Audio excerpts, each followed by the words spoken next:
So, ito muna inuna ko ang kwarto ng aking anak. At, wow. So, ito ba yata pag may teenager itong anak? Sa bagay, masyado siyang busy sa kanyang pag-aaral. At, salamat. At, nagpapasalamat ako sa Diyos. All glory to God kasi hindi niya pinababayaan ang kanyang pag-aaral. Consistent honor student siya. Kaya all glory to God. So proud of him. Yeah. Ito. So may mga times naman na nauutosan ko naman siya na maglinis ng kanyang kwarto pag mga maluwag na oras niya sa mga school activities, walang gaano.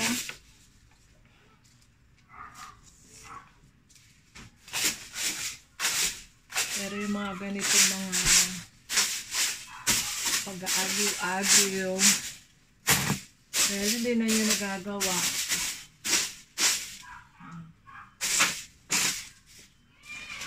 So ako talaga ang dapat gumawa nito, general. Kasi iba pa rin talaga ang linis ng isang nanay.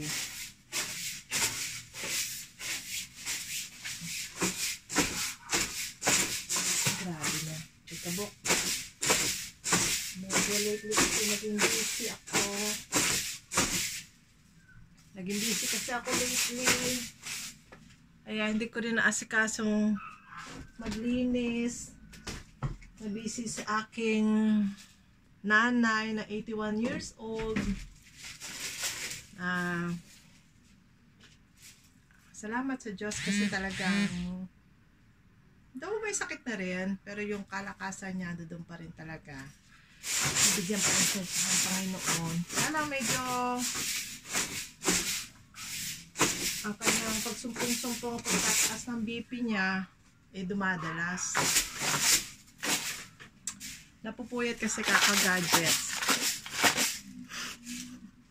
Iba na rin talaga teki ang lola. 81 years old.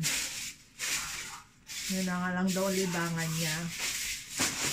Pag may oras na hindi siya makatulog. Ayan, gadget.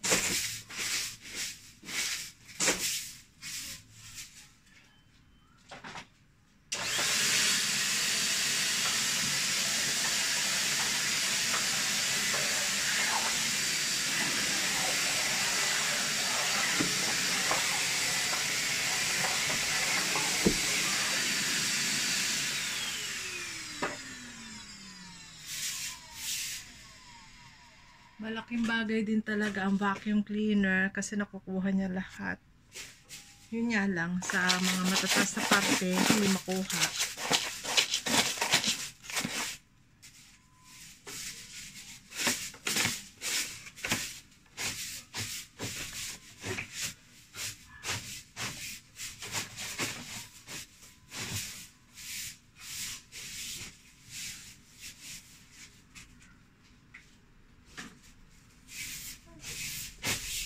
May balahibo ng aking aso.